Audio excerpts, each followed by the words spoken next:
Welcome everyone to our February Superintendent's Webcast. And I have to admit, I spent a little bit of time over at the Capitol Annex, a lot of time with some other superintendents. And when I walked outside, it made it very difficult to come back in to do the Superintendent Webcast. So I'm going to do my best to stay on task here. Even though it's beautiful weather out, I would have sworn it was 70 degrees when it was only like 57 or something like that, but it felt great to be outside. Hopefully, many of you, everyone is beginning to thaw out a little bit more and been able to get back into class. Again, very tough weather, couple of weeks of weather for us. I will say I don't have a lot of details. I do know there's a lot of discussions of a potential bill to help out with the missed days. So there's a lot of discussions among legislators, and some have reached out and talked to me about that also too. But hopefully we'll see a bill that maybe could give some districts some relief as we move forward, as opposed to possibly maybe adding time or something of that nature to the calendar. But with that being said, again, that's discussions right now. I haven't seen a bill that's been dropped about that. But let's get back on track for today, the Superintendent's Webcast. We have a great agenda. If you'll switch over, please. Of course, we'll start with some more updates from me, and then we'll follow up with our Director of Communications, Jennifer. Again, we'll give some more updates and possibly have some grants that are opportunities that are out there. We'll follow up with a special guest from our Agricultural and Educational Outreach with the Kentucky Department of Agriculture. Bethany Mattingly will be here to talk to you about our All In for Ag Week, which has been a phenomenal partnership with our Department of Agriculture and also Lieutenant Governor. So very excited to talk more about that. We also have next is Crystal Rowland, who's the Director of the Division of Program Standards and the Office of Teaching and Learning. That will talk about the March leadership meeting. Also, we have Associate Commissioner Jennifer Stafford, along with Kristen Roseberry, who is a program consultant in the Office of Assessment and Accountability, to talk about our junior state SAT administration and where we are and how far along we are and being on track and ready for that to go, and excited about that first administration of the SAT. We also have what's always on people's mind at this time is an update from the General Assembly from Dr. Perry, Brian Perry, our Director of Government Relations, and will be giving you some updates. Again, we have probably a couple hundred bills at this point or close to that we're tracking from education. We're not going to go through all of them, but we'll try to hit some highlights for you and try to give you some insight as we move forward. Something else that's maybe new for many of you, we've worked very diligently here at the department to talk about AI, and in particular, Dr. Marty Park will be presenting an AI in Action, a professional learning network that we're actually proposing and talking with some of our legislators about. Very excited about to see what your input is on this AI in Action professional learning network. We'll close out with any questions and answers. I believe that we'll still have our where you can submit the questions towards the end, and we'll try our best to answer those, and we'll close out with important dates. We can move next slide, please. Next slide, please. During the January 2023 Kentucky Now We Learn Council meeting, members discussed progress made with assessment accountability reform and efforts to reimagine the high school experience in Kentucky. The council's meeting started with a discussion on where assessment and accountability efforts stand, including a breakdown of what has been included in House Bill 257. So we should have some more information out there. If you have the opportunity, I do recommend that everyone, all superintendents, look at House Bill 257. I think we got some positive press last night on KET also too. So I'm very excited where the House Bill 257 is and look forward to it moving along. Also, too, at our United We Learn meeting, we had our Vice Chair, Lou Young, talk to council members about how their efforts with assessment accountability have worked alongside the KDE's efforts to transform high schools.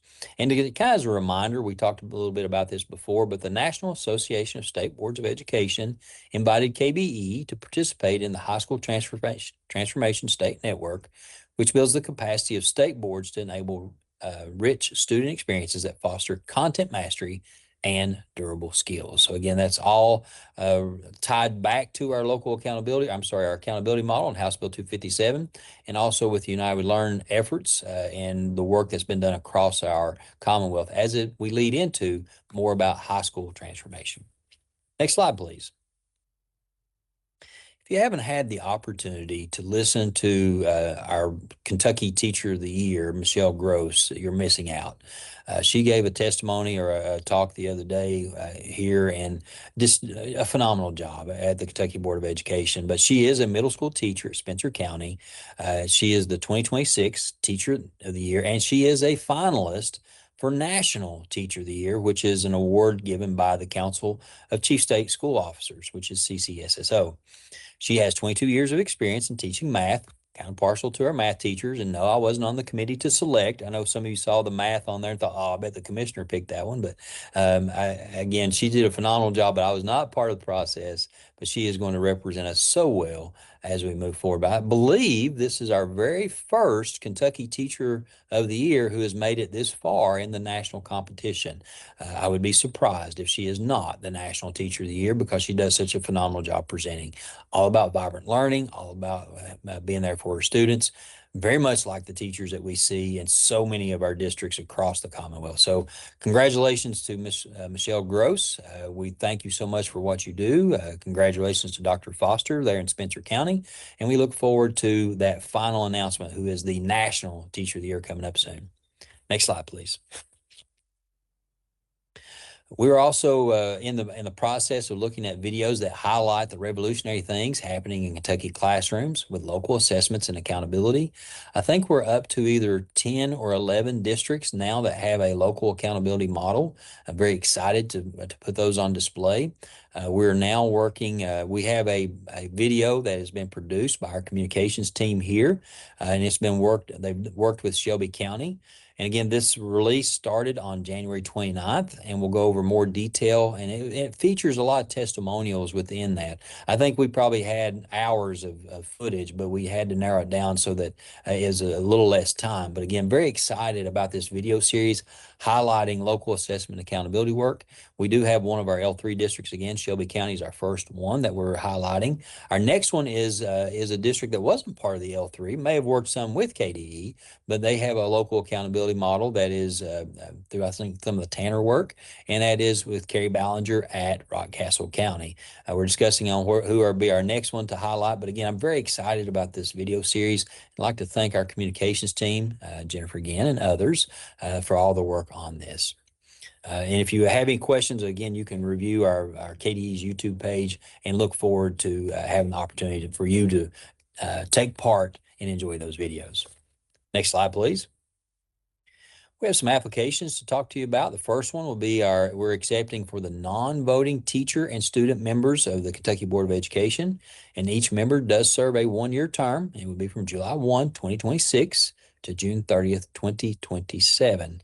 To be considered for a non-voting teacher position, the applicant must be employed on a full-time basis by Kentucky Public District in a position for which the Education Professional Standards Board certification is required. Not employed in an administrative role, and must reside in Kentucky's 4th Congressional District. So if you're wondering, we have listed who is a part of the 4th Congressional District, and that's Boone, Bracken, Campbell, Carroll, part of Carter, Gallatin, Grant, Greenup, Harrison, Henry, Kenton, Lewis, Mason, Nelson, part of Nelson, Oldham, Owen, Pendleton, Robertson, Shelby, Spencer, and Trimble. That would be for the non-voting teacher member. Next slide, please. Our non-voting student position comes from the 2nd Congressional District and includes the counties of Barron, Breckenridge, Butler, Davis, Edmondson, Grayson, Greene, Hancock, Hardin, Hart, Jefferson, part of Jefferson, of course, LaRue, Logan, part of Logan, McLean, Meade, Muhlenberg, Nelson, Ohio, and Warren County. So again, this is for a non-voting student member. If you need more information, you're more than welcome to contact Cliptus Hand, Grider Jones. Dr. Jones will be happy to help you out when it comes to having our student and teacher non-voting Kentucky Board of Education members. Next slide, please. Other applications that we're taking will be a part of the Commissioner Student Advisory Council for 2026, 2027. The current Student Advisory Council is working on a project as it relates to individualized learning plans. So I'm looking forward to the work that they're going to put forward and possibly do a presentation to our board. But This is a topic that they came up with. They felt like that there needed to be more communication, more excitement, more understanding about the ILP process. And it was so interesting to listen to those students share their stories. But as far as what's required, it's public school students who are currently freshmen, sophomores, or juniors in high school. They're invited to apply for the 2026 2027 year. One term will go from August to May for the student, and every 2 months and for 2 in-person meetings in Frankfurt. The group meets with me and the KDE staff to discuss how decisions are made at the state level that are affecting students throughout Kentucky. Again, their topic for this year has been the ILP. There is an application that we've highlighted there if you need more information, and there is also an application guide for required materials and additional details. So we're looking forward to possibly having some more students on our Kentucky Student Advisory Council, and the applications are open now. Next slide, please. I'll turn it back over to our Director of Communications, Jennifer Ginn. You're up. Thank you, Commissioner. As usual, competitive grants. First up, we have the FY26 Math Achievement Fund Mini Grant. Applications are due 4 p.m. on February 19th. The award amount is $40,000 per school, and there are no matching funds. So the grant is funding for the purchase of materials needed for modification of instruction, Tier 1, Tier 2, and or Tier 3. In mathematics, and pays for extended time or release time for teachers to engage in professional learning on the high-quality instructional resource. Next is the FY26 Math Achievement Fund Middle School Coaching Pilot Grant. I believe you've seen this one before. The grant applications are due March 19th at 4 p.m. This has been an extended deadline. The award amount is $62,000 per year for up to 2 years, no matching fund requirement. The pilot grant will provide developmentally appropriate diagnostic assessment and intervention services to students to help them reach proficiency in mathematics. The mathematics coach will improve mathematics teaching practices by working with teachers of grades 6 through 8 in their classrooms. So the eligibility for this grant has been increased to additional schools and districts. We also have the FY26 Migrant Education Program grant. Those applications are due March 17th at 4 p.m. Eastern. Award amount of up to $280,000 per year for up to 4 years. No matching funds required. The program provides states with funding to reduce the impact of educational barriers on migratory children ages 3 through 21. These children run a greater risk of failing to meet challenging state content and performance standards that all students are expected to meet. Of course, low academic achievement and frustration with school may cause migrant children to drop out in their early teens. Up next, we have the FY26 AED grant, which stands for Automated External Defibrillator. And yes, I had to look that up online to make sure I spelled defibrillator correctly. Grant applications are due March 6 at 4 p.m. Eastern Time. The award amount is $2,000 per AED, no matching funds required. This grant assists districts with the purchase of new devices when none are presently available. It replaces AEDs that are more than 8 years old, and to increase the inventory of such devices, all for the purpose of improving survival rates in the event of a cardiac event. As usual, applicants are responsible for monitoring KDE's competitive grants webpage for any amendments and updates to the posted RFAs. If you have any question, here's a link to the competitive grants webpage. And of course, you can always email Jennifer Bryant. Here's something that we usually show to you guys about this time of year. It's educators rising judges are needed. They're really wanting to get more judges on board. This is for the 2026 Educators Rising Kentucky State Conference and Competition, which will be March 5th at the Kentucky Expo Center in Louisville. The conference provides a platform for aspiring educators to showcase their skills and knowledge in various teaching areas. To learn more and apply, you have the links in your, should be in the slide deck we sent you earlier, the competition cheat sheet, and the application to be a judge.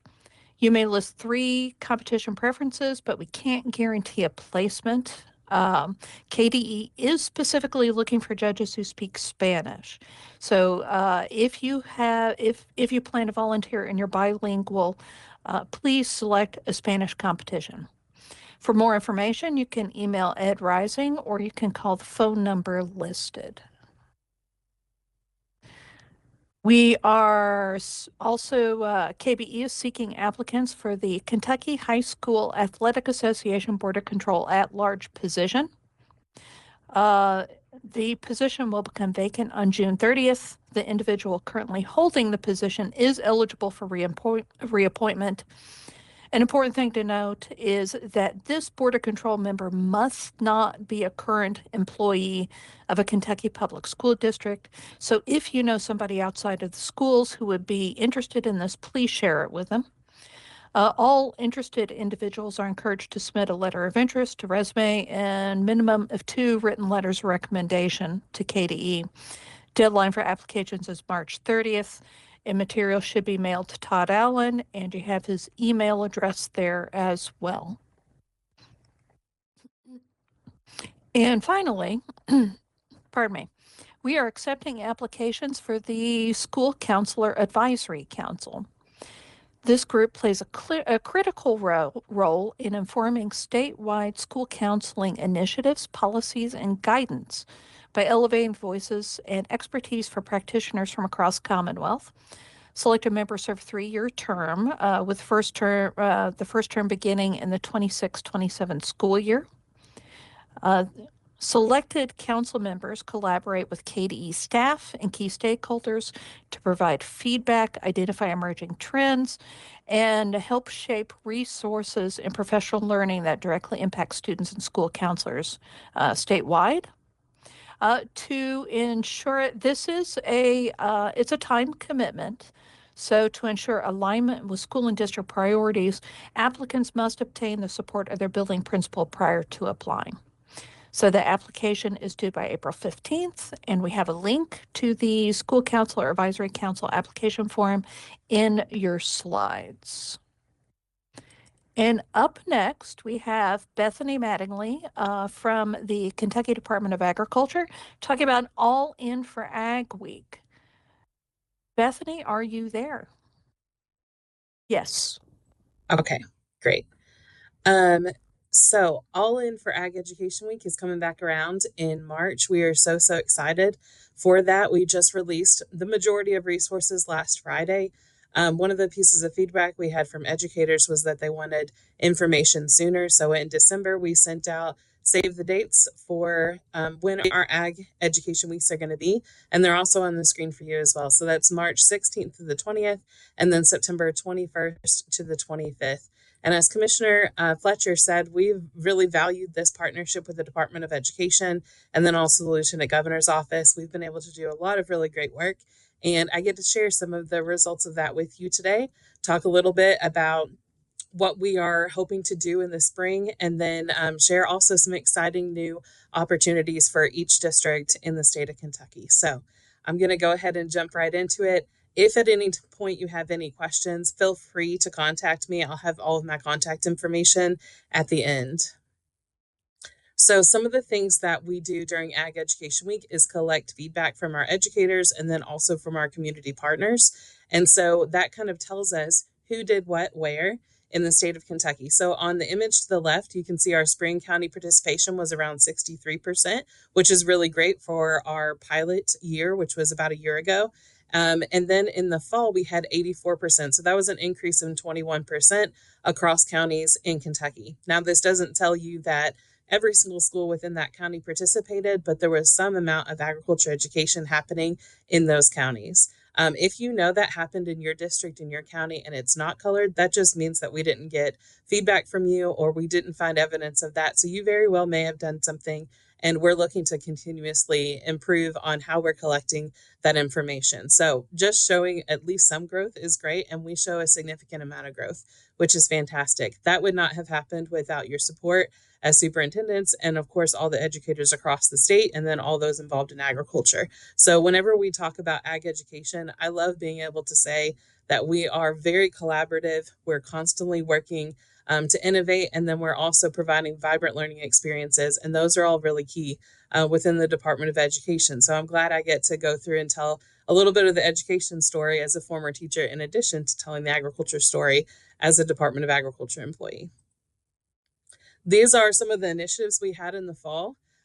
We go through and we track to see what's working, what's not working, what do the teachers think about it. All of our initiatives were at the very least I think it's a 4.12 and higher. So that shows that a lot of our initiatives are great. It also tells us how many are being used, which ones are most popular and which ones aren't so much. So that way we can help teachers by building resources that they're actually going to use and are showing that they are popular among the teachers in Kentucky. So we're spending our time doing the things that we can to make sure that all those resources are worthwhile to teachers. We don't want this to be one more thing on the plate. We want to be able to provide those resources and then have teachers be able to utilize them. If we look at the overall experience of Ag Ed Week, we asked people to rank us out of 5 stars. So on the left, you can see our experience was about 4.3 for our educators, but also for our community members, which is great. And then on the right, you can see we went down just a smidge in the educator report and stayed consistent with the community member report. If you go through the educators and ask them, what are the comments they have for why they evaluated Ag Ed Week in that way, a lot of them gave reasons that were more local reasons, like maybe the petting zoo that they had was a little bit too long, or a local contest they had, didn't have enough information. So most of those pieces of feedback that scored a little bit lower were things that were more locally controlled rather than the initiatives we had at the state level. The images below that also tell the story of what our resources are being used and the increase in those use of resources. So we have a virtual library. If you go through and look at those videos of all of our friends reading accurate agriculture books to our kids on video format, we had an increase of almost 150% of those. So that's exciting to see that viewership number increase. And then one of our initiatives is also Clue In on Ag Careers, where kids get to kind of clue in on different agriculture careers beyond traditional farming. There are more than 300 different agriculture careers, and this allows those students to explore those. And those videos increased as well, a little bit over 50%. One of the things that I always want to look out for as a former teacher is, are we still hitting the standards? That's one of the core components of the work that we're doing, is that we're not asking Ag Education Week to be a stop all education and now we're going to learn about farming and agriculture. It should be keeping with the standards that we're trying to teach, but doing it through the lens of agriculture. So as Commissioner Shell likes to say, if we're learning about math and we have 2 + 2 = 4, this week we're doing 2 chickens + 2 chickens = 4 chickens. So we asked our educators to estimate if they taught the social studies or the science lesson, the proficiency of their students on those standards, both before and then after they taught those lessons. These lessons in particular were developed in collaboration with the program consultants at KDE. So I can tell you as a former teacher, these are very, very high quality lessons, which is why we asked for educators to specifically look at those, because it's the best of what we have to offer. And you can see that we saw an increase of 51% proficiency before teaching those lessons, and then estimated at 74% after teaching that, which is really exciting. This is definitely an area of growth for us. We'd like to see more data to showcase what it is that students are able to achieve in the classroom through Agriculture Education Week. So the best way we can talk about Agriculture Education Week is from our partners who are helping to establish this. So we had an update in our video of what it is that we're doing in this 2026 year for Ag Education Week, and then I'm going to play that for you guys. Hello, Kentucky. Lieutenant Governor Jacqueline Coleman here, and I have some big news to kick off 2026. We are going all in for ag education, not once, but twice next year. And I know someone else who's really excited about this. Commissioner Shell, you want to take it from here? Oh, you bet I do. Thanks, Lieutenant Governor. I'm Agriculture Commissioner Jonathan Shell. Listen, All In for Ag Week is basically when Kentucky classrooms start to smell like fresh cut hay, new ideas, and maybe a little manure. But that just means that learning is real. It's when students show us what they're growing, building, and leading across Kentucky in the field of agriculture. And Commissioner Fletcher, I know you've seen some pretty impressive things in classrooms out there. I definitely have, Commissioner Shell. I'm Education Commissioner Robbie Fletcher. And let me tell you, when Kentucky students get their hands on agriculture, then learning becomes vibrant. Science labs turn into soil testing. Math turns into planting grids. Reading turns into research on crops, animals, and ag careers. And yes, sometimes a chicken ends up wandering into the hallway. And that's still educational.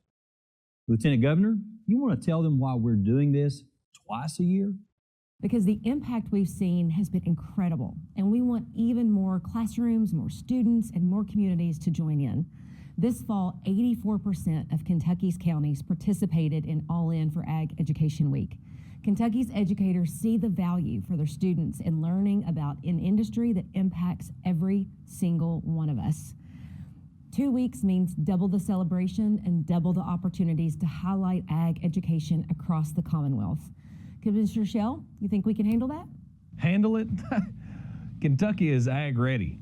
With more than 650 volunteers, nearly 300 ag tour locations, and valuable partners from every facet of the ag industry, we are more than ready to welcome Kentucky's future consumers and agriculturalists. Fire up the tractors, warm up the greenhouse. We're all in for ag in the fall and in the spring. Commissioner Fletcher, closing us out? Kentucky. We're all in for ag education. So hopefully you got a little piece out of that as for why we're doing twice a year. As for, a teacher's perspective, I spent more than a decade in the classroom, so I'm always very much focused on, are we giving students what they need after their time in the classroom? And so that kind of worked into our hallmarks of the work itself. So we're always providing that support for educators through resources, through lesson plans, through connecting with their local community. We're committing to those standards. Every single thing that we release goes back to the standards and supports them and aligns with them. We have a strong partnership from the ag industry. We have very valuable partners who are providing really unique experiences for our students, which is fantastic. And then we're connecting the real world skills and problems directly into our classroom, because these kids are going to be the people who are solving those problems that we don't even know exist right now. So those are the hallmarks of the work itself. As we're going through and figuring out what this looks like to do it twice a year, it is one of those things that we don't want to have the exact same thing in the spring as we do the fall. So you're not going to see the same resources in March that you do see in September. And that's because agriculture is different in March than it is in September. So in the spring, we're going to focus a lot on new growth in agriculture. So that could be in plants and animals. New growth in business. It's a lot of different areas that we could go into with that. And then in the fall, we're going to focus on harvesting. And then what does it look like to take a commodity out of the field or out of the barn and then into a product that consumers recognize? And by separating those different subject areas, we're going to be able to be really authentic in the learning experiences we offer to students. So I would love to tell you every single thing that we're offering in the spring, but we have a lot. So I'm going to give you some of the different highlights. So for elementary schools, we have a 78% increase in lessons and resources. So whenever you go to the school handbook on our website, and I'll give you the link for that in just a second, they can click on their different grade level. So if you're a first grade teacher, you open up the book and you can click on first grade and it will show you 16 different lessons. So in the fall, we had 9 and now we're up to 16, which is really exciting. And then we're looking to create even more resources as we move forward, centered around the fall week, but then also the spring week.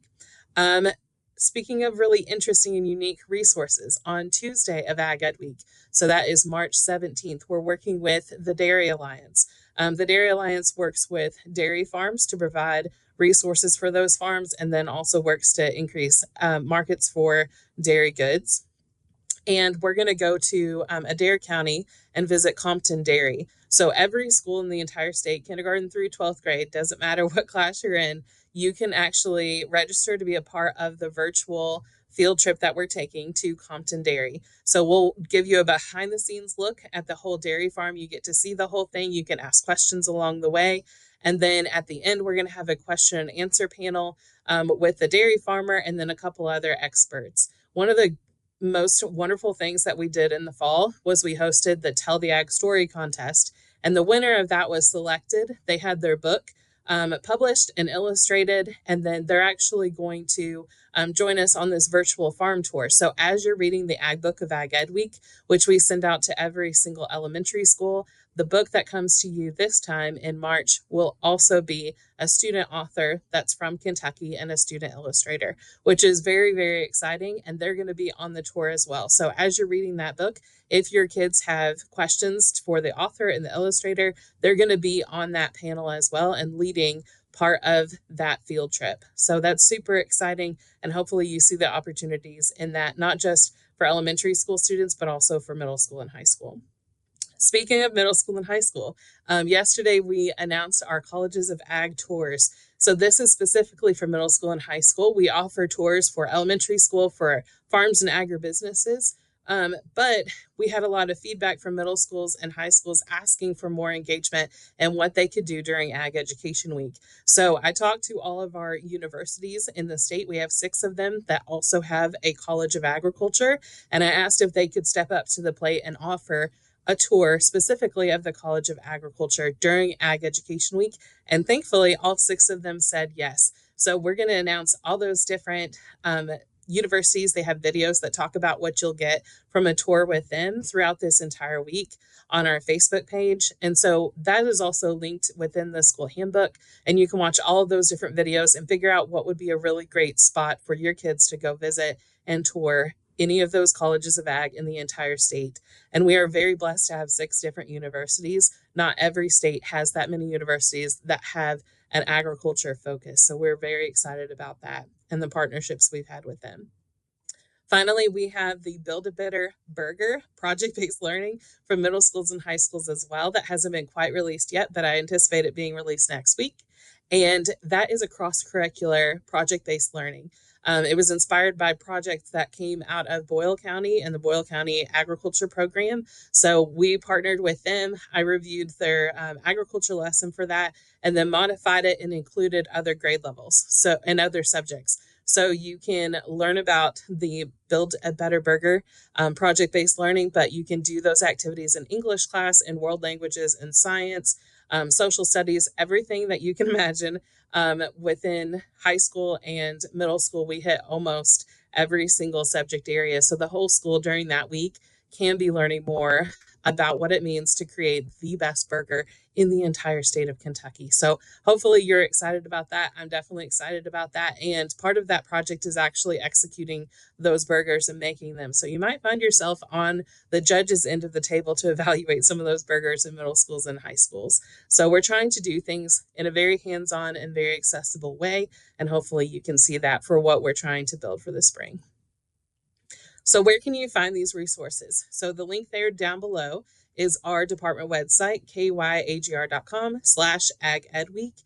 And whenever you click that or you go to that website, it'll come up with a whole web page. You're going to click the one that says School Handbook, and that will give you the image on the left. Whenever you click the book, it'll open up to a couple different pages and you can select what grade level you're in, whether that's kindergarten or high school, or even if you're an art teacher, or even if you work in nutrition services, we have pages and information and resources for you. So even down to the cafeteria or your school counselor, every single one of those people have resources for Ag Education Week and what they can do during that week to help increase agriculture education across the state.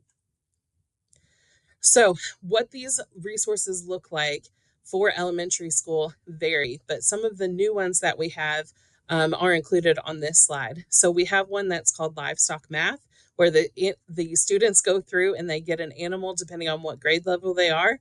And then they actually will go take their animals through a working chute system. So if you're involved in agriculture, you'll have a working system and the animals go through that and you can track things like their weight, their health, different kind of vaccines that you might have to give.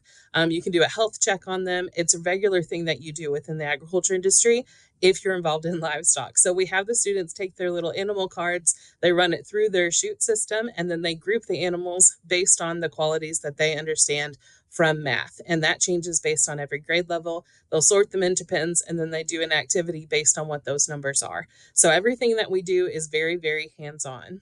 Another new thing that we have for the spring are our ag labs. So we have a cheese making lab, and then we also have a soybean lab. So both of those labs are purely agriculture education, but whenever you actually go into those lesson plans as a teacher, you can go with what grade level you're in and then see every subject area and how it connects to that particular lab. So is making cheese exactly in the standards for math? No, but there are some elements that do connect with math. So what are those standards? So maybe as you go through and you make cheese in class, you can review those different standards, no matter what grade you're in, no matter what subject it is. And you can say, hey, you know what? I need to hit those English language standards just a little bit harder because maybe they didn't quite get that. Let me do this cheese lab, and then I'll do it with an emphasis in English and those standards that they were missing before. So it's a great way to reteach those standards if maybe they didn't quite get it, or to do an introductory thing where maybe you're trying to teach a standard, but you haven't covered it yet. And this could be the intro for that, because agriculture connects with all those different content areas so well.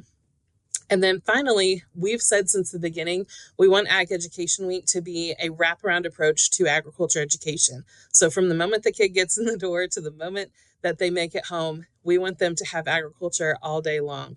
And so one of those things that we're working on with our community partners and with the ag commodity groups is a PBIS punch card system. So if you decide to do this within your schools, then each kid gets their own card, and their goal is to get one punch every single day by doing things like maybe asking great questions over your guest speakers, maybe following all the safety rules as they go on their field trip to an ag farm or an agribusiness. Maybe it's also just trying something new. Maybe they tried the cheese from the cheese lab, or maybe they tried something new with one of the other lessons that they've done. All of those could potentially earn a punch for that day. And then on Friday, you would turn those in at lunchtime. Our wonderful ag commodity groups have sponsored this. So whenever you get your resources in the spring, along with the Ag Book of Ag Education Week, you'll also get an envelope full of rewards. So those kids that participated and earned all their punches, you can pull their names out, and then they can come to the office and get some of those rewards. So we have chicken stickers, we have goat stickers, we have really cool like flower pins that are really fun. So all of those are going to be sent out by the end of February to all schools. All elementary schools. One thing that also we want to talk about is the number of people who are involved in this from the agriculture industry. So one of those hallmarks we said was making sure that we had strong agriculture partnerships. We have more than 650 volunteers. So they're ready and waiting in every single county. We have at least a good handful of volunteers, and in many counties, we have many more than that. So they are very excited to partner. They're very easy to communicate with. We have all of those different communication reference, sessions, depending on what it is you're trying to communicate with them and what for each school. And then, of course, you can always use me as a reference, and I can get those contacts with you that are more local to you.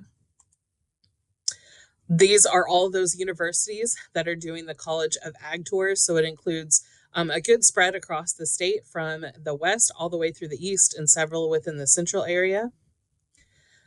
This is kind of that summary that we're doing, that live virtual farm tour and question and answer panel. You can also preliminarily see who our author and illustrator are. And like I said, those are Kentucky students that are going to schools here in Kentucky. So we're very excited to be able to, have them lead this farm tour and then also answer questions from other students in Kentucky. This is that highlight of the Build a Better Burger. This is whenever we visited to Boyle County, which also reminds me, if you would like us to come visit your district and see what your schools are doing during Ag Education Week, I have a short list of requests where we've got different people who have asked us to come. I would love to add you all to that, and I'll give you my contact information at the end. All you have to do is shoot me an email, and then I'll put you on our list, and hopefully we can make that happen in the fall or maybe next spring. However, that's not quite all. Like I said, we have a lot of really great new resources coming out in the spring that we're very excited about. But if we're offering support to educators, it's fantastic that we have lessons. It's fantastic we can connect them with their community and resources, but that's still not full support. That's only partial. It's fantastic if we can commit to the standards, but what about commitment to the methods that support doing the work the way that we're asking teachers to do this work, which in some cases is not the way that all teachers have been teaching on a regular basis. So we're asking them to go outside of the box, which means we need to provide support for that. And then we have strong partnerships that I've talked about multiple times. But who are these people that you could potentially contact at a more local level to support this at a local level? We can talk great at the state level, but how can we connect those partnerships with you at a more local level? And then finally, we're connecting to those real world skills and problems, but how do you apply those and provide more of a local structure if all of our supports are more at a state level? And so what we're excited to talk about next is Ag Education Week's District Coordinator Congress. And so one of the things we've worked on is trying to increase that communication. Some of the feedback that we've had repeatedly is that we're looking for more structure, some more communication at different levels. And so what we've been able to do with our partners is actually put a date and an idea together and turn an idea into an actual plan of action. So this is really exciting. So we're going to have the District Coordinator Congress. It is a collective work. It supports Agriculture Education Week. So it's brought to you by Lieutenant Governor's Office, the Department of Agriculture, and of course the Department of Education as well. So we're all working collectively to bring this to every single district. So we have 171 districts. We would love to have 171 district coordinators for Ag Education Week. It is hosted by the Department of Education. So we're going to go to the Department of Education on July 10th, and that is whenever we're going to have our Congress.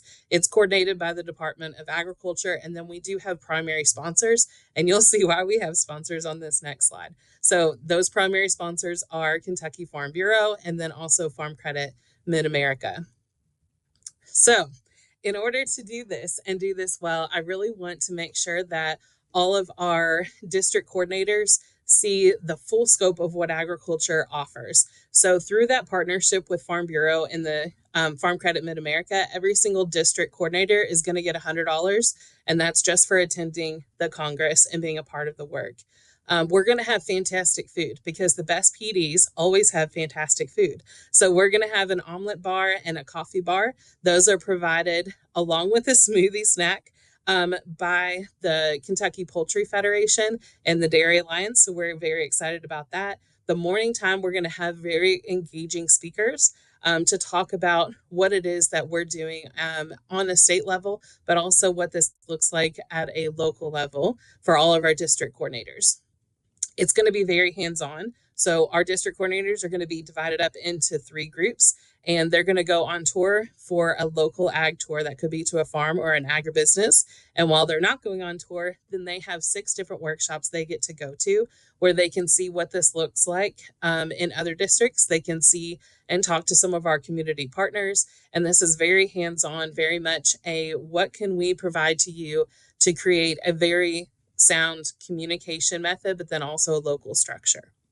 And then we're bridging all of those resources and people that we've talked about previously. So there's going to be digital resources that our district coordinators are going to have access to. There are going to be physical resources that they'll get to leave with that day. And then they're going to have contacts within the agriculture industry so they know who their local cattlemen's people are, so they can provide those local sponsorships of things like Build a Better Burger. So maybe you can't afford the burgers to actually build those out.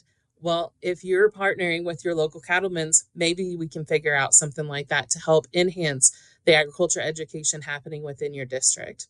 And then you also get a network with your neighboring counties to see what is it your neighboring counties are doing? What does their agriculture look like? Is that something that you could implement within your schools as well? And like I said, every single district coordinator gets $100 to take home and enjoy. So we're very, very excited about this. We're excited about our partnerships growing and providing more support through the districts across the entire state. So what do we need from you as superintendents? We need a district coordinator. Who that person is up to you. And then I will share with you, how you can sign that person up and everything. And then we need support for that person to attend Congress. So that basically looks like making sure that they have an ability to come to Frankfurt that day on July 10th and then be able to get all of these different resources, enjoy some really great omelets, hopefully a really great coffee bar and smoothie experience. We're going to have lunch provided. And then, of course, they get the $100 on top of it. So hopefully you can see that this is a really great opportunity, not just for networking, but also to have a really great day surrounding agriculture education in the capital. So what this person's role looks like, this person, like I said, can only be selected by the district superintendent. The district coordinator's role is to provide that local support and communication for All In for Ag Education Week, both in the spring and the fall. The expectations would be that they can attend the district congress so that they are able to get those resources and then bring them back to your district. And then what that looks like after that point is kind of up to you at a local level. So that person might be able to go out and email those resources, talk about what they learned, kind of be the person who can kind of coordinate that on a local level. Ideally, this could be somebody who is already in the agriculture field within also the education field, or it could be somebody who doesn't have an agriculture background at all, but has a lot of connections within your district to help things move around. And you can see we have a survey up there that basically is just the application to turn in who would your district coordinator is going to be. And then there's a QR code also, so you can submit that name at any time. And then we'll send out a follow-up email with that link and information as well. So some FAQs you may have about this, feel free again to talk to me and ask any questions you may have. How is a district coordinator different than a school coordinator? So throughout the summer, we asked for school coordinators. Those people basically get an email with all of the different resources, and then they get a couple emails leading up to Ag Ed Week that basically just say, hey, we're about 5 weeks out. It's time to book your field trips. Or 4 weeks out, have we talked to our guest speakers coming in? We're 2 weeks out, have we reviewed the resources, and that kind of thing. A district coordinator would be somebody who is looking more at the district level. So maybe they're also looking at nutrition services. Maybe they're able to release those resources that we provide on a physical level, like the books, to your local schools. So we're looking at how we can develop that structure at a district level and develop some communication methods there. This is also where we'll be able to, as our group of 3, coordinate with that person and ask that person to provide some information and some feedback for us so we can continue to provide resources that are really valuable to teachers and to staff. What date and time? July 10th, and then all of our other information is going to be provided, but it will be all day long, and we're providing the food from breakfast all the way through lunch and then also a snack. What will this give my district? So your district is going to be able to have that structure and that support. And like we've talked about before, Ag Education Week gives your district a really great opportunity to increase innovation, collaboration within the community, and then that vibrant learning is just a showcase every single day, which is fantastic. So we want to be able to enhance that and provide support for your district to make that happen. This also allows for one-on-one communication. So if you've got a local farm that wants to be engaged more with schools, then that is a more efficient way to communicate than to work at the state level and then work down to the district level. So this gives you even more connections within your community and allowing those people to be able to make a real difference within your classrooms, or it could be your school cafeterias as well. And then finally, what will this give to my educators? This provides something that the educators have been asking for, which is more communication and more collaboration. So that allows a local person to answer some easy local questions or to be able to be a little bit more clear in communication with our district partners or our state partners who are connecting those different resources back down to the districts. So it streamlines our communication and allows our teachers to really spend the time digging into those resources and lesson plans, and then knowing that they're being heard when they're asking for more information or more feedback. In addition to that, that's great if we can offer this wonderful PD, but what's going to happen to all these teachers who also need supports? So in July, we're working with the Kentucky Farm Bureau to offer regional teacher workshops. So July 13th, we're going to be in Lexington. July 16th, we're going to be in Louisville. July 22nd and 23rd, we don't know which date is going to be which, but we're going to be in Bowling Green and Owensboro. And those different workshops are K through 12, and they're all focused on agriculture education, supporting specifically the teachers within your district. They are completely free, by the way.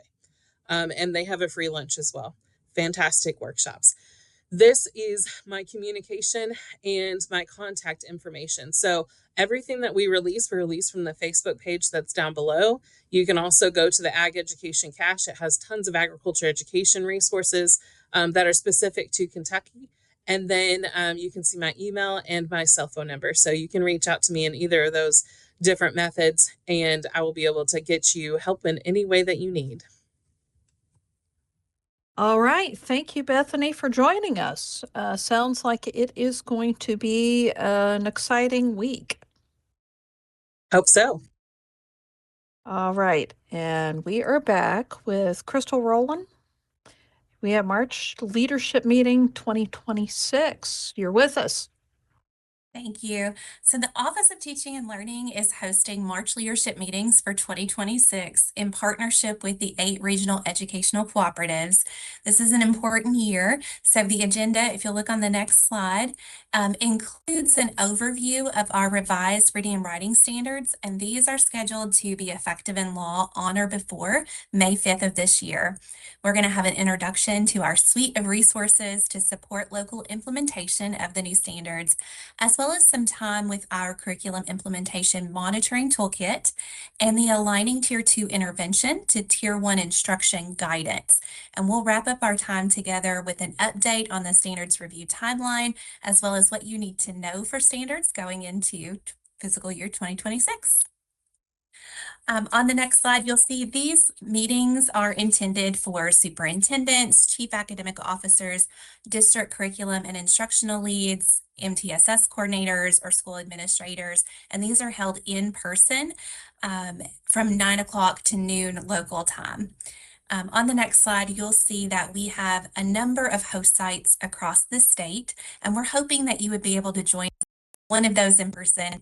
We feel like that time together with other school and district leaders is very valuable to have some great conversations about how you're approaching teaching and learning in your corner of the world. And so if you're able to join us, you can click on the link here for the site that's local to you to register. You could also register in the Kentucky Learning Hub as well. And so if you register there, you'll be able to see our host of presenters and access materials a little closer to the training date. If you're not able to join us in person at one of these sites, we will have a recording available along with participant materials, and we'll share those out through the KDE communication channels, as well as with district instructional leads as well. But we're really hoping that you'll be able to join us. On the last slide, you'll see my contact information. So if you have any questions, please feel free to reach out, and we look forward to seeing you in March. Thank you, Crystal. Glad you could join us. Thank you. Up next, we have college admissions exam, junior state SAT administration. We've got Dr. Jennifer Stafford, and we have Kristen Roseberry. Are you with us? Yes, good afternoon. And I'm glad to be here with you. We wanted to provide you just an overview of some of the preparations that are underway for the first administration of the SAT.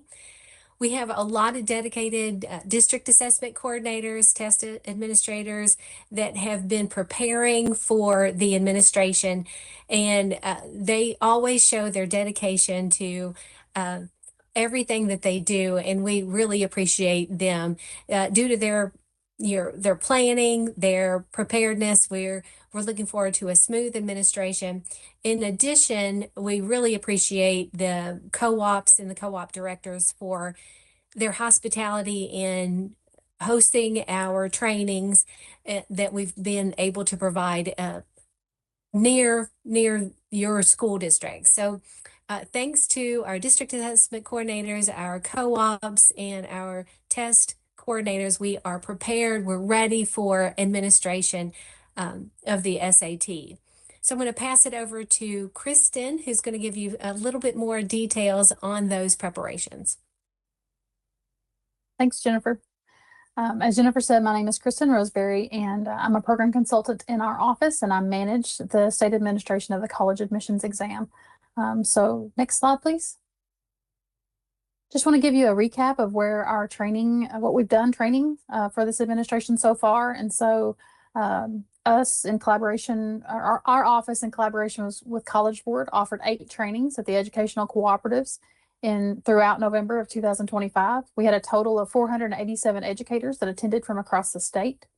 To date, we've also held 3 office hours. In October, we discussed school setup. In December, we gave some guidance around requesting accommodations and EL supports. And then just a couple of weeks ago, we had an office hour about accessing the state data management system and test day toolkit. Throughout those 3 office hours, we've had about 225 educators that have participated. There was an accommodations webinar hosted by College Board on November the 12th that had 480 in attendance. And then we've also got a recorded training that discusses scores and reporting that was released with our February DAC training question and answer sessions information. And so we will also have College Board staff available at our Q&A sessions to answer any following questions regarding that. We've had great feedback from all of our trainings, and we are here and ready along with College Board to provide any help to our districts and schools as they need it. Next slide, please. We have several systems that are now open. One is our state data management system called SDMS. And so testing staff are currently in there verifying their student rosters and ensuring that their students with special needs have the appropriate accommodations lined up to take the SAT. Test Day Toolkit is also open, and this is where our coordinators are setting up their testing staff and their test sessions. Staff can also print access tickets from this system that will allow students to utilize the 7 practice tests that are available to them. And those tickets also allow students to complete the readiness check that can be completed about 1 to 2 weeks prior to testing to ensure that their device is ready for a successful administration. Next slide, please. SAT has lots of practice tools and resources, and so many of those are free to help students prepare for this exam, like the digital practice tests and question banks, questions of the day. There's also official SAT prep on the Khan Academy, and all of those are free to our educators and students. And then also just released, College Board is partnering with schoolhouse.world to launch an official SAT tutoring, which is a free peer-to-peer tutoring option for our students in the state of Kentucky. Next slide, please. And so just where do we go from here? The Office of Assessment and Accountability and College Board will host more office hours in February, March, and April that will discuss the timely topics as they pertain to the state administration, as well as provide time for our testing staff to ask questions. We will also host a webinar to discuss SAT scores and information in regard to reporting and those score reports that the students and educators are going to receive. And so in short, as Jennifer said, Kentucky is ready for a successful SAT administration and the first one that we've had. And so we're looking forward to that. All right. Thank you for joining us. Thank you. Up next, we have Dr. Brian Perry talking about the 2026 General Assembly. Are you with us, Brian? I am. You go to the next slide, please. Just a quick calendar reminder. They're scheduled to be out on the 16th, and we're a few weeks away from the last day for new bills to be introduced in the House and the Senate. And then at the end of March, they'll go into concurrence, and then veto days, and finally they'll come back on the 14th and 15th of April to get to sine die. Session calendar is there. I didn't check. May have been updated. I think we missed one day last week, so at some point we'll probably see a revision happen. Next slide. Just a reminder on the committee schedule. These are the committees that we generally follow most closely. Obviously, primary and secondary education in the House and education in the Senate are the top 2. And then being a budget session, the A&R committees are close behind. As you have probably heard, the House budget process is going a little differently this year, and they're utilizing the BR subcommittees a little more. So we've already had quite a few presentations there, including some today. I will note that the BR subcommittees are informational only. They do not vote on anything. So just keep that in mind if you see things pop up on a calendar or an agenda for a BR sub. It's just for informational purposes only and does not get voted on in those committees. Also, as many of you will know from past sessions, as we get later into the session, they can and will add meetings as necessary and move time. So just pay attention as we get later into the session if you're trying to follow a particular committee. Next slide. Everything should be streamed online, either on the KET website or on the LRC YouTube webpage. So those links are there. And I've also added a link to the bills posted on the LRC site. The bills have generally been updated late afternoon or early evening. So if you see something or hear something that got introduced today, it'll show up there later in the day. Next slide, please. All right, so I wanted to give a quick update on the KBE's priorities that were voted on back in the fall. And I'm happy to report that most of these things have been filed into bill or have been filed in various bills, some of which have already moved quite a bit. So we'll just run down the list. House Bill 257 is the proposed changes to the assessment and accountability system. I believe Dr. Fletcher is going to talk about that. So I don't want to mention too much about that one, but it's moving along. It's making its way through the process. Senate Bill 22 is a bit of a repeat bill. If you'll remember back last year, Senator Higdon introduced a teacher scholarship bill during the session. It imagined expanding dual credit access for students in the teaching and learning pathways. It got a very large fiscal note attached to it because that fiscal note assumed that every student in the teaching and learning pathway would max out this new number of courses. So over the interim, we worked with Senator Higdon and stakeholders to think about ways to move forward that would not have such a large fiscal impact. What we settled on was a bill focused on the registered teacher apprenticeship programs that we have in the state. There are currently 3. So it's a very small impact at the moment. Hopefully this bill will encourage other districts to take a look at this option for your Grow Your Own program. The bill does expand the number of dual credit access for students in these registered teacher apprenticeship programs such that they can get their associate degree before they graduate and then transfer immediately into the partner EPP to finish out their bachelor's degree and get an initial certification. So I do want to note here that the registered apprenticeship is a very specific term. They have to be approved by the Education Labor Cabinet. And as part of that process, they work with OELE here at the department to make sure that the program is being set up in a way that it will actually lead to certification. So I just wanted to note that. And that bill is already over in the House, I believe. We had a number of cleanup items coming from the offices here in the department, and those have been filed by Senator Jay Williams in Senate Bill 121. So the only thing that got taken out was the staggering of the board terms. So the board has asked that the assembly consider kind of staggering some of the terms of the board just to add a little more continuity. Don't have quite as many people rolling on or off at the same time. I think we may see this reappear at some point somewhere else. It did get filed as a separate bill that imagines moving the board to more of elected positions instead of appointed. So in any case, the rest of the items are in 121. There's been some talk about the 207 items being pulled out and run in a separate bill, strictly to clean up some stuff from 207 from last session. So we'll see what happens there. Then we have a couple of technology items. One is repealing the teacher computer purchase program. It's a statute from the 90s that is no longer necessary. The same with the statutory language around the Council for Education Technology, just trying to clean up that statutory language. And then one of the big ones is we're asking for some statutory change to allow us to use certification fees to replace KEPS with a statewide job portal. So it's a very exciting one. I'm hoping we can see that get across the finish line. The ownership of authority regarding the FFA Leadership Training Center was an audit finding from the summer.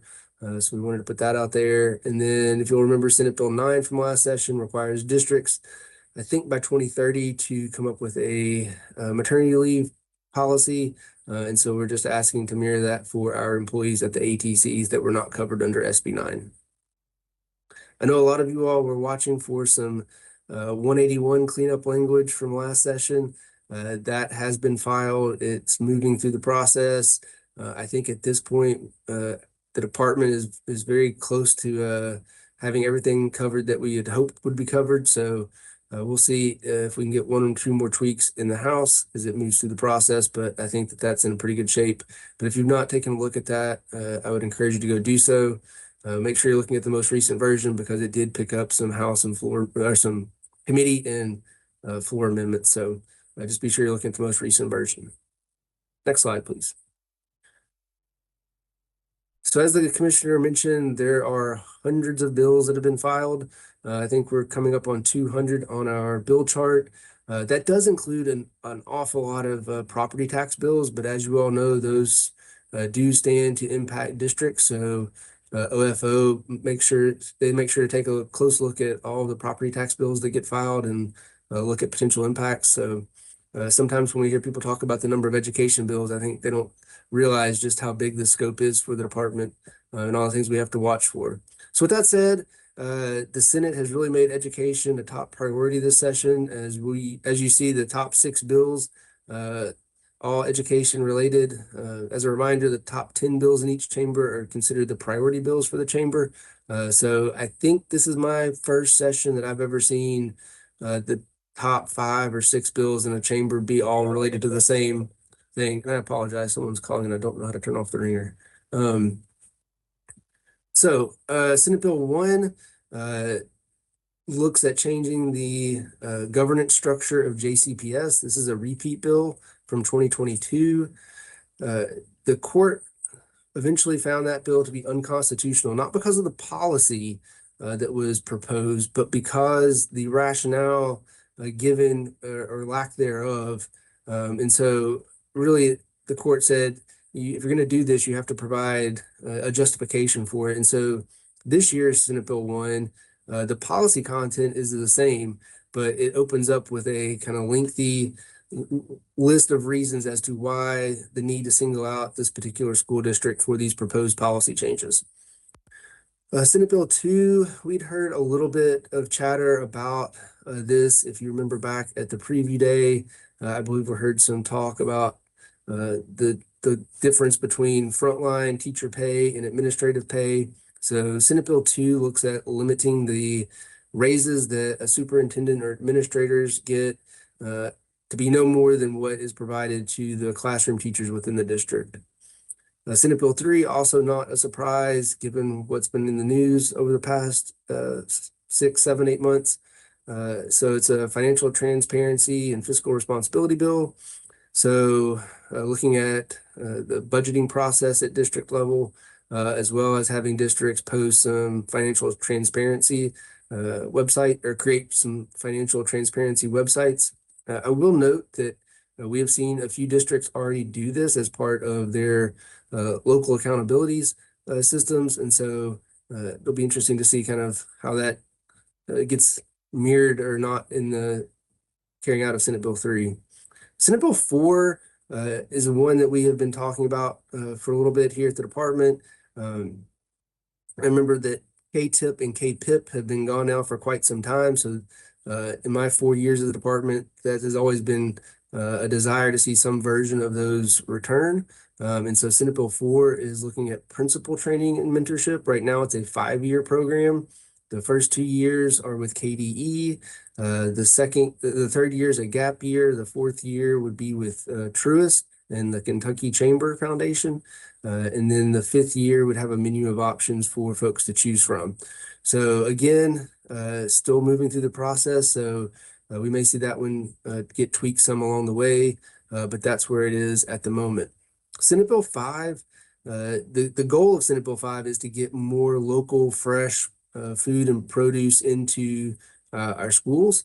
That, as I'm sure most of you all are aware, is a much more difficult proposition than it seems. And so Senate Bill 5 is a priority bill for the Department of Agriculture. They've really been pushing that with support of the department. And so it looks at changing the procurement process to sort of ease some of the barriers that exist to making that happen. And then Senate Bill 6 is not related to primary and secondary education. It's a post-secondary appropriation, but again, given that it is education related, I just wanted to make note of it as part of those top 6 priority bills for the chamber. Next slide, please.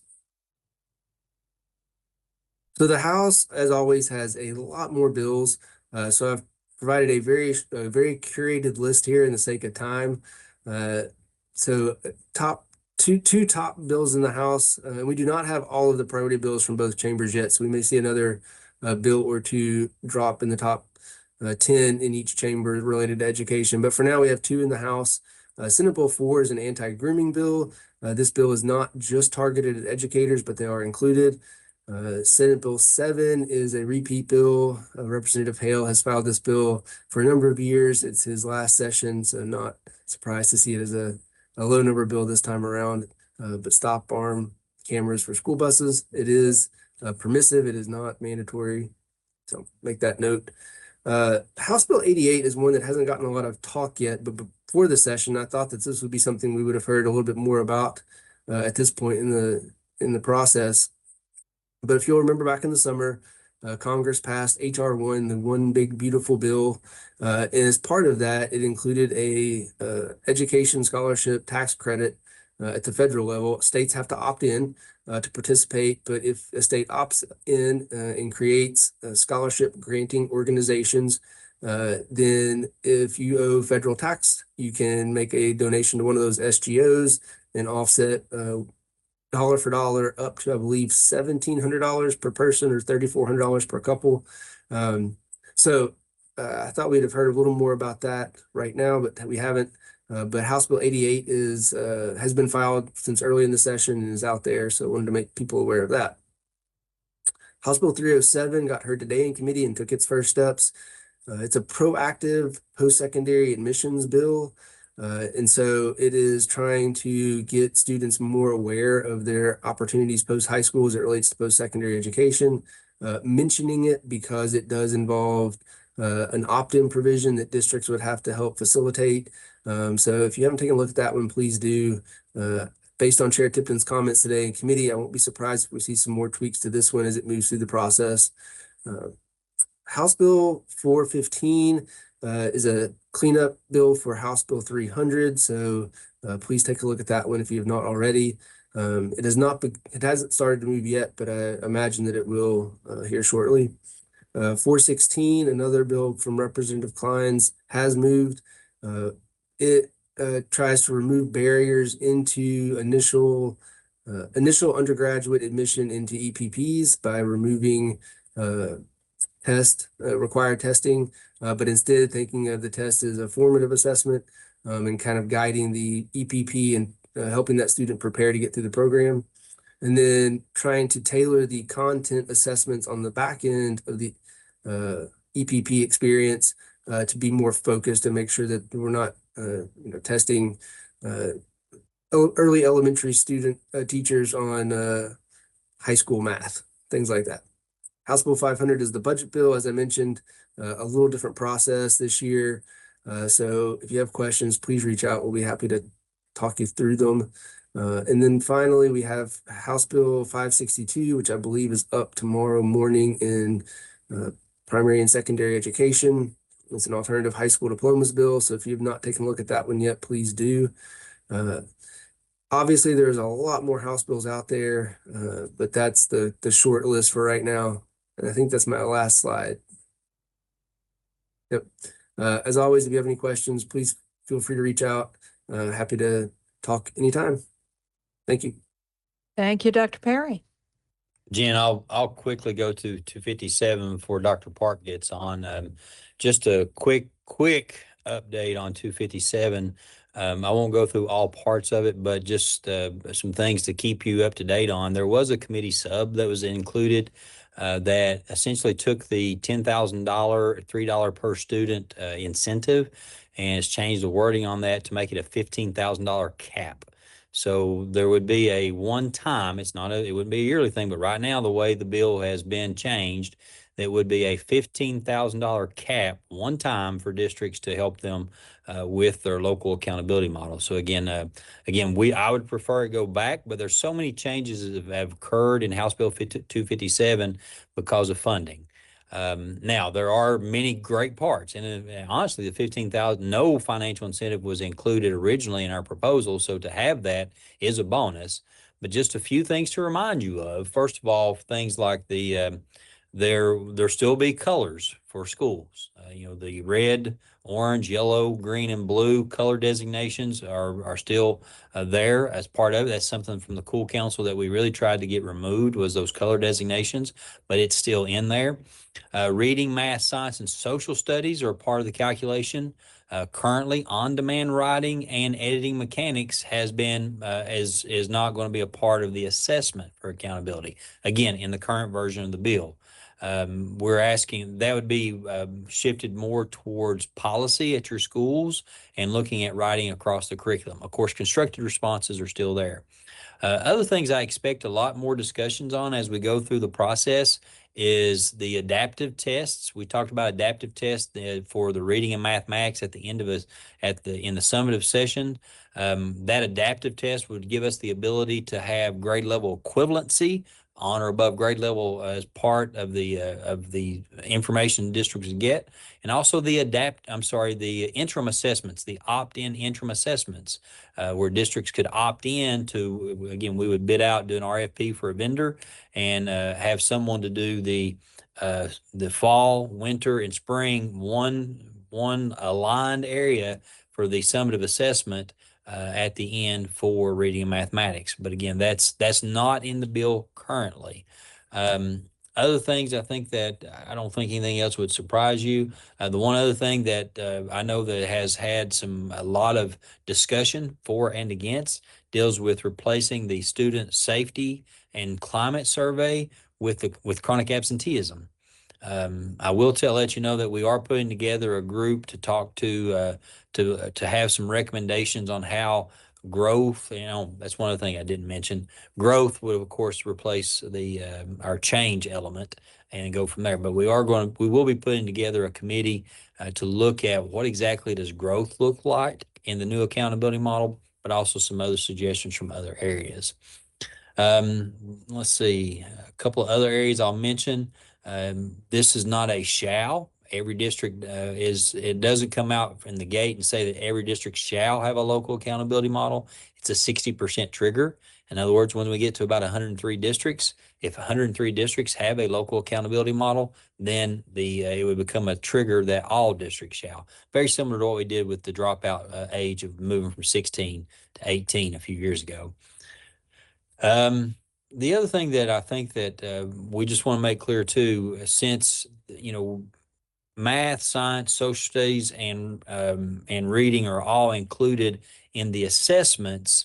We were talking about once upon a time of moving when the science assessment would be given.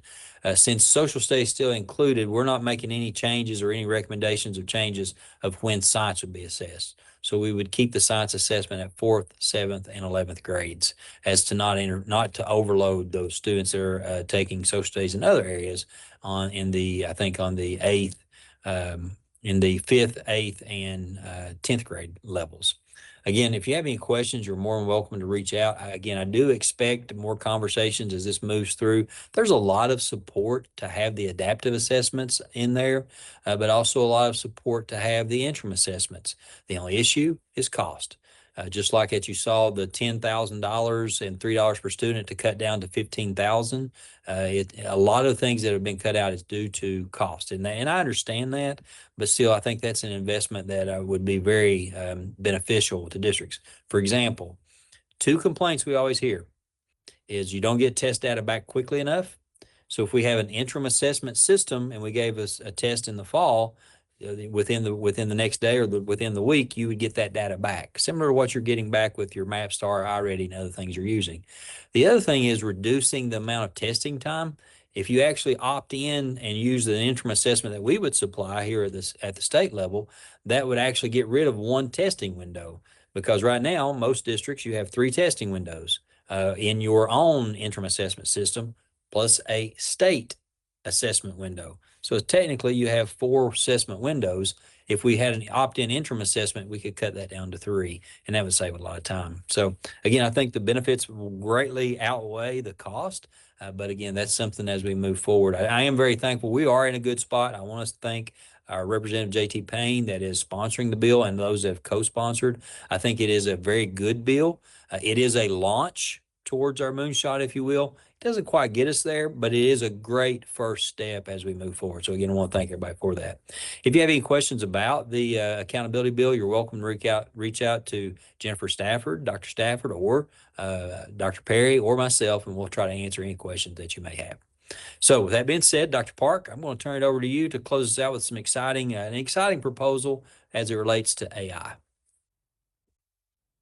Well, thank you so much, Dr. Fletcher. Greatly appreciate it. And thank you for the opportunity to share with you again this month. Today is a follow-up from last month's conversations around AI in action across Kentucky K-12 and strategies from KDE. So if you didn't get a chance to tune into that or watch the archive from last month's Superintendents webcast, we'd really encourage you to do that and see quite a bit of examples and samples of AI strategies that we already have in place today. They're in action in partnership with our Office of Teaching and Learning, our Office of Career and Technical Education, and certainly our Office of Education Technology, as well as partnering with you as school district leaders. So today we would like to share a proposal in response to the desire to expand safe, secure, and responsible uses of artificial intelligence in our districts, our schools, and our classrooms. Now, like you, we've heard from our business and industry partners, our legislative partners, with interest in what we're doing with AI and the desire to grow AI usage as well as computer science learning in our schools. So with that desire, we believe that today's proposal is a great approach for growth in AI. What we know is that coaching works. And in terms of student learning impact and effect size and professional learning coaching and high quality professional learning is well researched, it's indisputable. And so we've put together a proposal that leverages great coaching models. So as a reminder, and this is something we've shared for quite some time, 2.5 to 3 years of our KETS master plan and our areas of emphasis. This is our education technology plan. It's all about an area of emphasis that encourages and engages and empowering the safe, secure, and responsible uses of AI into school efficiency, as well as the learning experiences with our teachers and students. Now, certainly, all along the way, ensuring that humans remain in the loop with strong AI implementations. So we've been working these strategies for quite some time, and we believe that we have a growth opportunity. So artificial intelligence as an emerging technology is already proving transformational in our future workforce, our industry work, our higher education work, through K-12, definitely through healthcare. So preparing our students for their future, as well as their career paths and in their personal lives is critical. And so we're partnering all along the way. And I'm going to share my screen and give just a quick run through of this proposal. There's details involved, but this is a proposal that leverages growth in artificial intelligence. This is future action for K-12 AI growth across Kentucky. Now, our Kentucky Board of Education, and one of our top 5 budget requests was our KETS funding additional budget request. And in that requested KETS baseline increase, we already contemplated growth in artificial intelligence. And that's through our digital learning coaching network. That's through our library media specialist and our LMS network, through our student technology leadership program and our TSA student association. That's our technology student association, and our led by our Office of Career and Technical Education to continue to embed AI best practices within activities and host AI-enabled demonstrations of learning. That's a really big deal for us, as well as our revision around our Kentucky academic standards, specifically our standards for technology, which include how we use AI. And so that thread and those concepts continue to advance. And that's included inside of our KETS ABR. And then finally, That's also increasing our computer science and AI industry certifications through our computer science and IT academy. So that's included in our additional budget request with our KETS baseline. But what we've also done is worked on a proposal for additional investment in K-12 AI. And this is an $800 or $800,000 additional request. And this is to create a statewide using AI. And we like to really call out that there's a difference between using AI and making AI. So using AI is what we all are engaged in, and making artificial intelligence is really fits within our computer science strategies and our computer science threads and pathways. And so creating a statewide implementation network where we would focus on content area and professional learning and student demonstrations. In this proposal, we've contemplated an additional 3 regional field-based AI implementation coaches. They would be working with content specialists and collaborating with our regional co-ops and provide like in-person AI-focused learning opportunities. So also we would embed professional learning in our existing networks. That's our math networks, that's our ELA networks, our digital learning coaching networks, our library media networks, and computer science, as well as others. And so really it's taking this idea, ramping it up, adding additional investment, and really working our other network strategies. So this is also contemplating the design and deployment of an additional teaching credential, and we would work with some outside partners as well as our EPSB to do that. And that's a concept that we think is a strong strategy. So with this proposal and this new idea of AI coaches and specialists, they would be field-based positions. We're really looking at a launch, a jumpstart of an initial 2 years in an MOA strategy to really amplify success. They would be a consultant in content and program area, as well as working directly with teachers statewide on effective practices. This is definitely a scale and sustained strategy that's worked for us in the past, and we think will work really well to grow artificial intelligence in safe, secure, and responsible ways. Now, as you've noticed, I'll continue to always say safe, secure, and responsible ways, and that's super important for us. And we also would, like we said, leverage the other networks that we already have in place and enhance tools that were already working, including our CTE AI Fellowship through the University of Louisville and other ways to work and call out how to enhance strategies, including student demonstrations and organizations. So we wanted to take a moment to show some details there.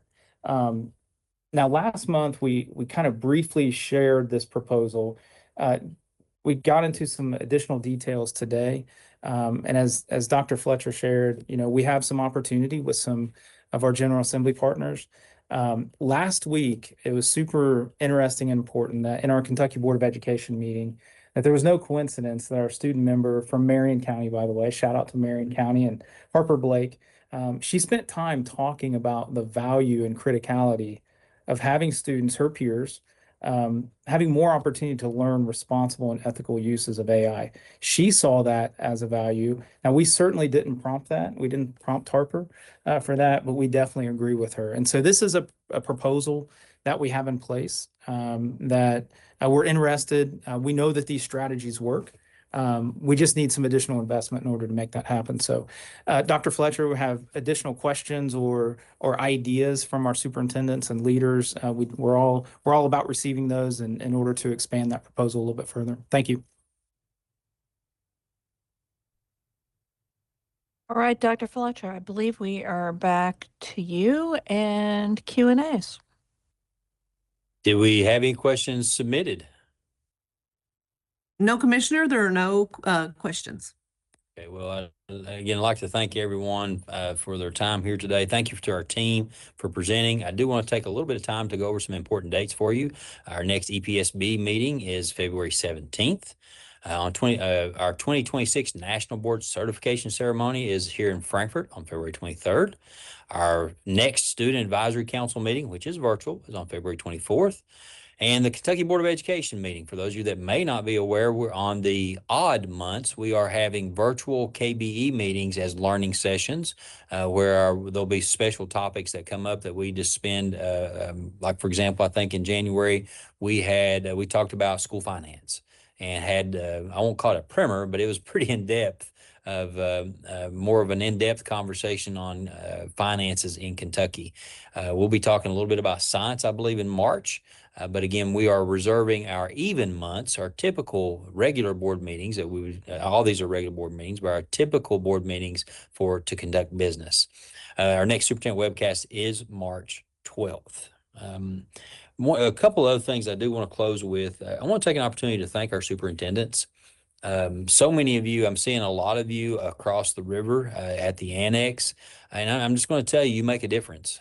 Several superintendents testified today on various topics, including funding, including, for example, there were several districts that were left out, or at least the nickel equalization was not included. There were several superintendents that were there in favor of that. We also talked about transportation, as much as funding, trying to get transportation fully funded through SEEK, and superintendents talked about that. We've had again, several that have testified in different areas, whether it be the principal training and other areas. I just want you to know you make a difference, because most, if not all, of the conversations, well, most, and I'll say pretty close to all my conversations that I have with legislators, it is very common for a lot of the legislators to bring up their superintendent, their thoughts, their educators, things of that nature. It is very important for you to talk to your legislators on different issues, whether it be issues that are impacting your individual district, or maybe issues that are impacting the entire Commonwealth. Again, there are some, I think there's been a lot of collaboration. I know there's been some collaboration with superintendents, with legislators on writing bills, and that's great. That's the part of the process. So again, do not underestimate the power that you have as superintendent to be out there talking and lobbying for various things that go on throughout our Commonwealth. I do also want to close on a little bit of I'm going to call it a celebration of life, two celebrations of life, as a matter of fact. I want to thank members of our staff. You probably saw a lot of our staff today that was wearing orange. We have a student at the Kentucky School for the Blind that passed away recently, and it was Anthony Bretnocker. He was affectionately known as the mayor of KSB. The KSB had a Wear Orange Day today, and so many across of our staff, as they were able, were taking part in that in his memory, and also to celebrate that time that he had. He made such a positive impact at our school. So again, our thoughts and prayers are to the families at KSB, especially the Bretnocker family. And also, too, I do want to mention passing, and so many of you may know of a friend, and that is Tom Shelton. Tom Shelton was always out in the forefront, lobbying for education, for funding, and things of that nature. You could always count on Tom to provide his input. And again, in a way of he was always looking for ways to help our districts, to help our staff members, to help, especially when it comes to funding. Very knowledgeable, a very strong voice for education that will be missed. But again, we do want to just take an opportunity to honor those two. And again, for those of you that are across the Commonwealth that are dealing with everything from snow, maybe illness, maybe even passing of loved ones within your community, where our hearts are with you. If you have any questions for us, you're more welcome to give us a call at any time. We appreciate the work that you do. And as commissioner, I sincerely appreciate your being all in.